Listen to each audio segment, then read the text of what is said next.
Family members are calling for stronger charges against the driver accused of hitting and killing a 16-year-old cyclist in Portage Park last fall. Courtney Spinelli has been following this story, joining us now with recent developments. Courtney. Yeah, Pat and Jenna, the 41-year-old woman allegedly involved in the crash that claimed Joshua's life is charged with misdemeanor DUI. Court records show she's accused of driving under the influence of cocaine the night of the crash, while family and attorneys are calling for felony DUI charges to be filed. The state's attorney's office says there's not enough evidence.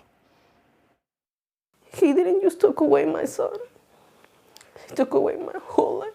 Nearly 6 months filled with heartbreak and agony, a longing for answers after Joshua Anleo was killed. Karen Buendia says the pain of losing her son is indescribable.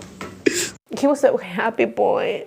He enjoyed high school. He loved high school. He loved his friends. On the night of October 4th, 2023, around 7:30, Joshua was hit and killed while riding his bicycle near West Waveland and North Long Avenues. Police accused 41-year-old Jennifer Kurtz of hitting Joshua after stopping at a stop sign. But a traffic citation shows she allegedly failed to exercise due care to avoid hitting a person on a bicycle. A man who tried to save Joshua's life claims the driver blew the stop sign. We're doing this because it's the right thing. I have the witness.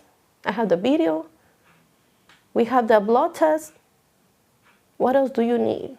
A police report shows Kurtz submitted to blood and urine testing the night of the crash, reportedly positive for cocaine according to court documents. In late February, she was charged with driving under the influence of a controlled substance and DUI, both misdemeanors. There's no question under the law in the state of Illinois that this should be a felony.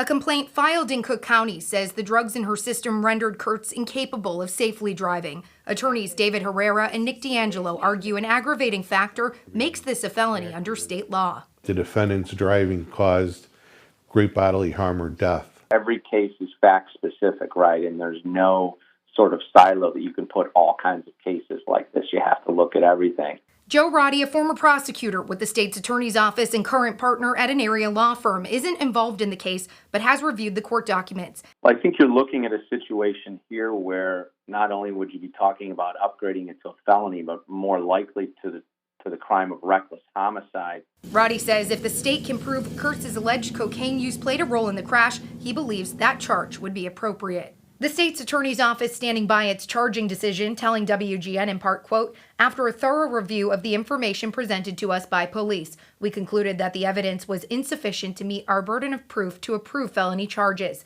The Chicago Police Department agreed with this determination and filed misdemeanor and traffic offenses against the defendant.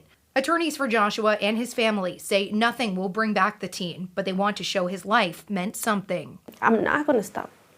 I'm going to do the last thing I can do for my son.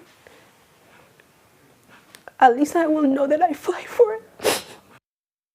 Now, the state's attorney's office also says it is open to reviewing any new information that is brought to them. The family and their attorneys say video from nearby home surveillance shows the teen dragged and run over by the car as it goes through the intersection. It's not clear whether that footage has been reviewed by investigators with the police department or with the state's attorney's office. Pat and Jenna.